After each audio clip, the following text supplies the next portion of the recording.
हम कोई भी ऑब्जेक्शन वगैरह जो है वो एंटरटेन नहीं करेंगे, ये नहीं करेंगे, वो नहीं करेंगे।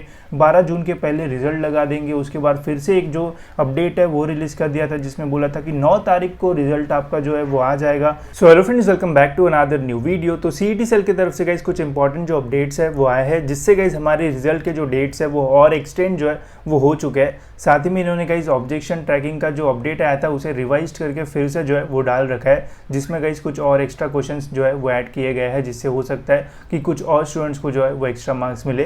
तो देखेंगे गाइस कि कितने एक्स्ट्रा मार्क्स आपको अभी और जो है वो मिल सकते हैं। साथ ही में रिजल्ट की क्या डेट एक्सटेंड हुई है, कब तक लग सकता है, वो भी इस वीडियो में जो है वो मैं आपको बताऊंगा। एंड और कुछ इंपॉर्टेंट चीज़ें भी डिस्कस करेंगे, तो वीडियो पूरा एंड तक देखते रहिए। तो आपको वेबसाइट पर आना है गाइस, यहाँ पे आप चेक कर सकते हो। 2 अपडेट यहाँ पे जो है वो आ चुके हैं, एक है रिवाइज का एंड एक है रिजल्ट की डेट्स का। तो यहाँ पे देखते हैं कि क्या क्या हमें जो है वो देखने को मिलता है। तो पहले गाइज ये वाला जो ऑब्जेक्शन का की का रिजल्ट है वो रिलीज़ किया था, जिसमें बताया था सारी चीज़ें। एंड यहाँ पे कुल मिला के 47 क्वेश्चन जो है वो हमें देखने को मिले थे। अभी ये वाला रिवाइज जो आंसर की है वो रिलीज़ हुआ है, जिसमें गाइज हमें यहाँ पे कुल मिला के जो है वो 54 क्वेश्चन जो है वो देखने को मिल रहा है। तो 7 और क्वेश्चन यहाँ पे जो है वो ऐड किए गए हैं। तो इसमें हो सकता है कि और कुछ स्टूडेंट्स को जो है वो एक्स्ट्रा मार्क्स मिले। मेरा एक क्वेश्चन है सीईटी सेल के लिए कि क्या सीईटी सेल अब तक सो रहा था या फिर बाद में उन्हें जा गया एंड उन्हें पता चला कि यार ये क्वेश्चंस तो हमने कंसीडर ही नहीं किए, भूल गए थे, चलो डाल देते हैं। बिकॉज इन्होंने पहले ये वाला जो रिजल्ट है वो निकाल दिया था, जिसमें बताया था कि हम इतने क्वेश्चन है, इसके बाद हम कोई भी ऑब्जेक्शन वगैरह जो है वो एंटरटेन नहीं करेंगे, ये नहीं करेंगे, वो नहीं करेंगे।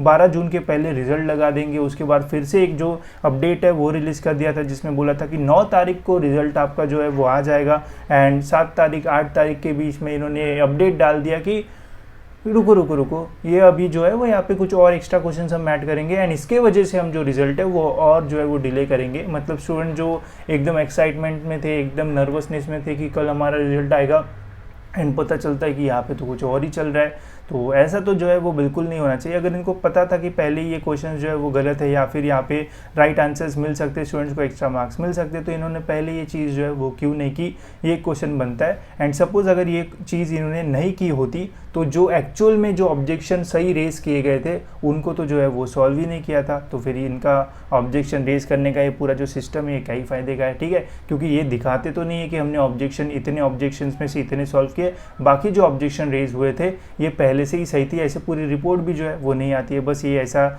टाइप का टेबल फॉर्मेट में आ जाता है एंड बता दिए जाते हैं यहाँ पे फुल मार्क्स है, यहाँ पे नहीं है। जो ऑब्जेक्शंस बाकी है उनमें क्या मिस्टेक थी, ऐसा पूरा रिपोर्ट भी जो है वो ये नहीं देते। तो काफ़ी सारी चीज़ें हैं यहाँ पे है जो कि मतलब जिनके ऊपर पॉइंट जो है वो रेज किया जा सकता है, बट कोई यहाँ पे जो है वो रेज नहीं करता है। साथ ही में हर क्वेश्चन के लिए 1000 रुपये लेते हैं एंड जानबूझ के स्टूडेंट्स को ये नहीं बताते कि पहले से इसके ऊपर ऑब्जेक्शन जो है वो रेज हो चुका है, तो आप मत रेज करो, क्योंकि इनको जो है वो पैसे भी चाहिए। तो ऐसी सारी चीज़ें यहाँ पे जो है वो चल रही है, ठीक है। अब देखते हैं क्या होता है। यहाँ पे इतने जो एक्स्ट्रा ऑब्जेक्शंस है वो ऐड हुए हैं, पहले 47 तक थे, अभी यहाँ पे 54 तक जो है वो एक्स्ट्रा ऐड हो चुके, मींस 7 ऑब्जेक्शंस यहाँ पे ऐड हो चुके हैं। तो हो सकता है कुछ स्टूडेंट्स को जो है वो यहाँ पे एक्स्ट्रा मार्क्स मिल जाए। इसके अलावा और एक चीज़ है कि जब आंसर की रिलीज़ होती है तो वहाँ पे स्पेसिफिक डाउनलोड करने का ऑप्शन भी नहीं देते हैं एंड 2 दिन तक ही आंसर की दिखती है, उसके बाद आंसर की चेक भी नहीं कर सकते हैं। एंड आंसर की का जो अपडेट है वो 5-6 दिन बाद जो है वो आता है। तो स्टूडेंट्स को कैसे पता चलेगा कि कौन सा जो यूनिक क्वेश्चन ID है वो उनके पेपर में है या फिर नहीं। स्टूडेंट सभी के यूनिक ID तो लिख के रख नहीं सकते, तो ये भी चीज़ है, पता नहीं क्यों ही ये जो चीज़ है वो निकालते हैं ताकि स्टूडेंट्स को परेशान करे या फिर क्या, बट ऐसी चीज़ है। ऐसा जो अपडेट है वो आया है। अब आपको तो तभी पता चलेगा जब रिजल्ट लगेगा कि कितने मार्क्स आपको जो है एंड कितने परसेंटाइल आपको जो है वो मिले हैं। इसके अलावा रिजल्ट के ऊपर भी इन्होंने अपडेट दिया है। पहले बोला था कि 12 जून, उसके बाद बोला था कि 9 जून को रिजल्ट आपका जो है वो आ जाएगा। अब इन्होंने वही चीज़ करना शुरू कर दी है, डिले, जिसमें बोला गया है कि 19 जून या फिर उसके पहले आपका जो रिजल्ट है वो रिलीज़ हो जाएगा। अब यहाँ पे स्पेसिफिकली यही लिख देते कि 19 को आने वाला रिजल्ट, ये क्यों लिखा कि लॉग इन ऑन और बिफोर, ठीक है। मतलब 19 जून या फिर उसके पहले कोई एक डेट दे दो। अगर तुमको पता है कि रिजल्ट हम इस डेट को निकालेंगे तो पहले ही बता दो कि इसी तारीख को आएगा, 19 बिफोर और आफ्टर, ऐसा क्यों लिखते हैं पता नहीं। बट ये डेट अभी यहाँ पे जो है वो दे रखी है 19 या फिर उसके पहले।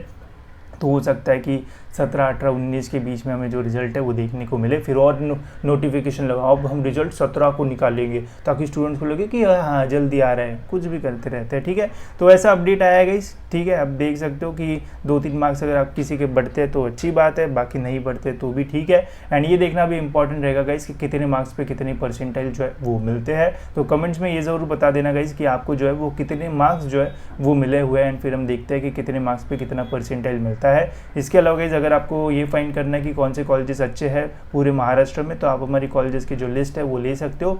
इस लिस्ट में गाइस आपको महाराष्ट्र के सभी इंजीनियरिंग कॉलेजेस जो है वो देखने को मिलेंगे। साथ ही में उनका कट ऑफ जो है वो हाई टू लो के फॉर्म में हमने जो है वो अरेंज कर रखा है, ताकि आपको समझ में आए कि कौन से टॉप कॉलेजेस है एंड कौन से ऐसे कॉलेजेस है जिनका कट ऑफ जो है वो कम जाता है। बहुत सारे स्टूडेंट्स ऐसे होते हैं जिन्हें 90 परसेंटाइल या फिर उसके आसपास नहीं मिल पाते, तो कम कट ऑफ वाले कॉलेजेस भी यहाँ पे आपको जो है वो मिल जाएंगे, ताकि आप इजीली जो है वो शॉर्टलिस्ट कर पाओ। इसके अलावा बहुत सारे स्टूडेंट ऐसे रहते हैं जो नागपुर में रहते हैं, उन्हें नागपुर में ही एडमिशन चाहिए, जो मुंबई में रहते हैं उन्हें मुंबई में ही एडमिशन चाहिए। तो हमने नागपुर के लिए स्पेसिफिक बस नागपुर के कॉलेजेस की लिस्ट बनाई है, औरंगाबाद के स्टूडेंट्स के लिए बस औरंगाबाद की, नासिक वालों के लिए नासिक वालों की, पुणे वालों के लिए पुणे वालों की, मुंबई वालों के लिए मुंबई वालों की, ऐसी सभी लिस्ट जो है वो बना के रख दी है, ताकि सभी स्टूडेंट्स को पता चले कि अपने रीजन में कौन से बेस्ट कॉलेजेस हैं एंड कहाँ पर वो एडमिशन ले सकते हैं। तो इस लिस्ट की लिंक आपको डिस्क्रिप्शन में मिल जाएगी, एंड वहाँ से गाइज आप उसे जो है वो ले सकते हो। एंड इससे गाइज आपकी जो है वो बहुत ज़्यादा हेल्प होगी। किसी काउंसिलिंग लेने से अच्छा अगर ये लोगे एंड ध्यान से सारी चीज़ें देखोगे तो आपको सारी चीज़ समझ में भी आएगी, एंड आपके ज़्यादा पैसे भी जो है वो नहीं जाएंगे। ठीक है, तो लिंक डिस्क्रिप्शन में, वहाँ से आप ले सकते हो। इसके अलावा जैसे रिजल्ट रिलीज़ होगा तो देखेंगे कि कैसा रिजल्ट रिलीज़ होता है एंड क्या स्टूडेंट्स खुश रहते हैं या फिर नहीं। ठीक है, तो फिलहाल इस वीडियो में इतना ही, मिलता है गाइस ऐसी और एक इन्फॉर्मेटिव वीडियो में।